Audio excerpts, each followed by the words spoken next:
The free trade agreement of the Americas is very much a part of development in our mind. One of the main reasons we want to preserve the status quo, of course, is so that we can buy and sell and make a profit and open up markets. And it makes sense that the FTAA would be going hand in hand with increased military assistance.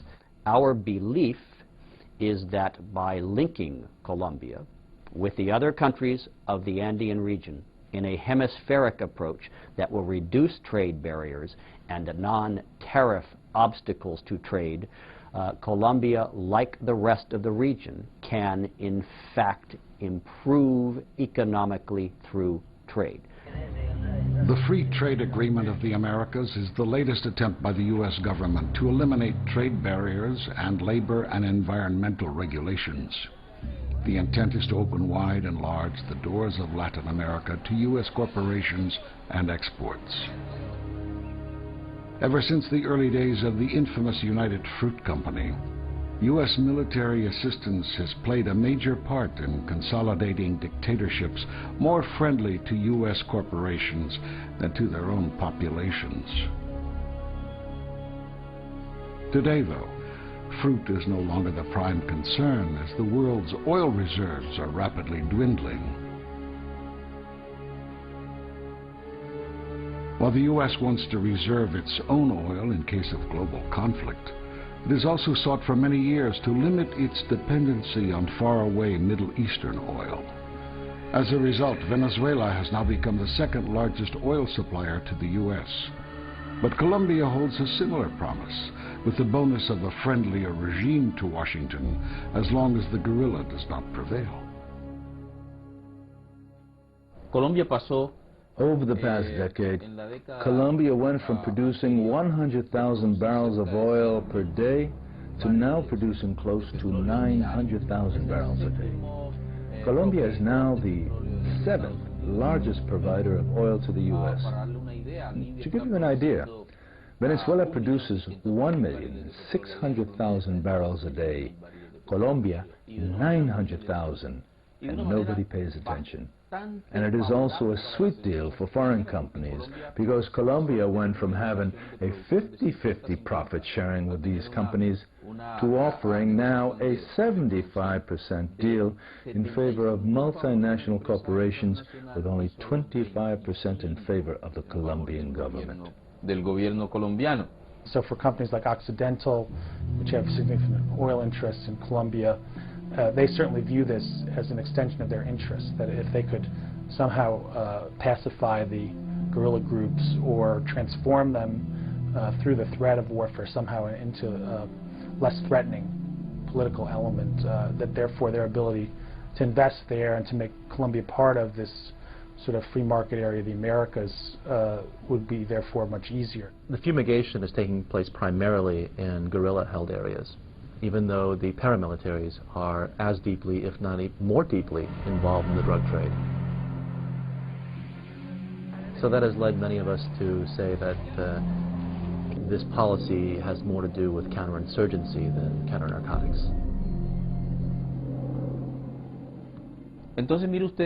So you see that as soon as the oil production increases in Colombia, so does the U.S. military presence, with $1.3 billion supposedly devoted to fighting drugs, when we are well aware that the focus of military intervention is precisely in areas with major oil interests. It's because the energy resources of the world have to be under U.S. control. As far as Latin America, it's pretty much what George Kennan said 50 years ago. We have to protect our resources. Notice our resources. They happen to be in somebody else's country, but that's kind of accidental. Many open or covert U.S. interventions abroad seem to have followed George Kennan's motto of protecting our resources.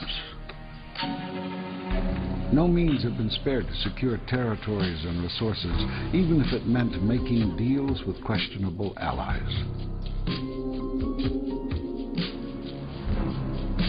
In Vietnam, when the French are defeated in 1954, the U.S. military intelligence keeps the French connection in place.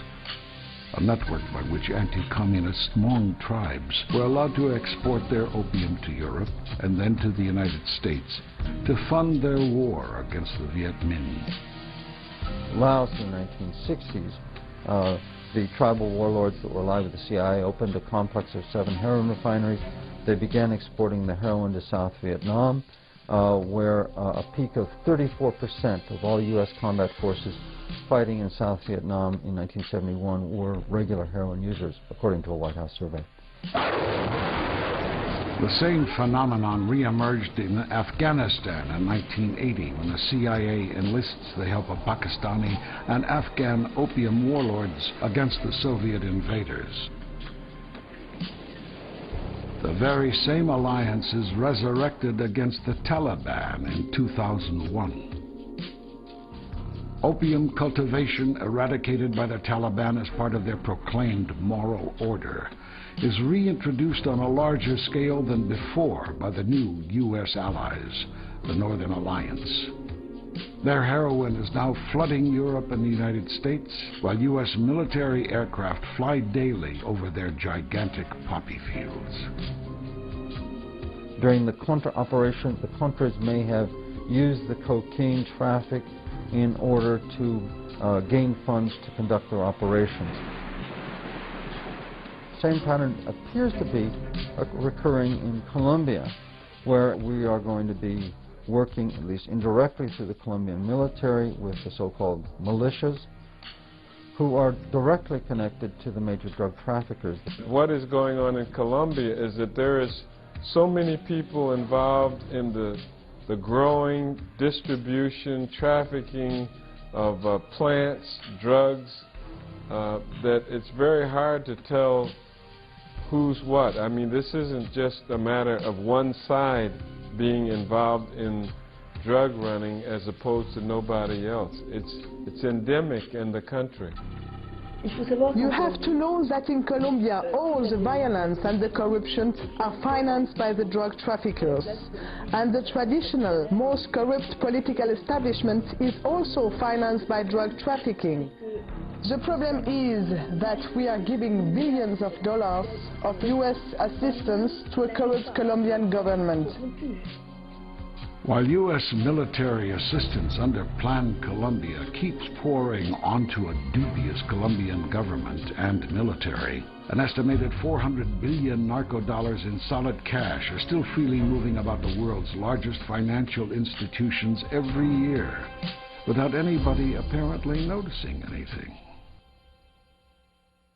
As far as money laundering is concerned, it's true. 20 years ago, at the beginning of the first war on terror, George Bush was vice president. He was drug czar. He was in charge of drugs. There was an effort in Florida. In Florida, they discovered, the federal prosecutors, that there was a big flow of money suddenly coming into Florida banks. Everybody knew where it was from. They started an investigation. Bush intervened to call it off. That was the last effort to trace narco money in the United States. What I would say is that I think governments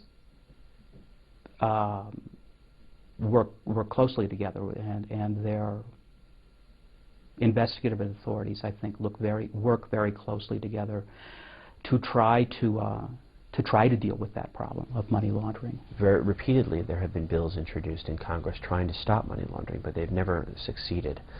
Mainly because of the power of the banking lobby. That is so much money that goes into U.S. banks and that goes into our economic system as a result of drug trafficking and much other illegal activity as well. Nobody knows the details of the drug trade because it's illicit.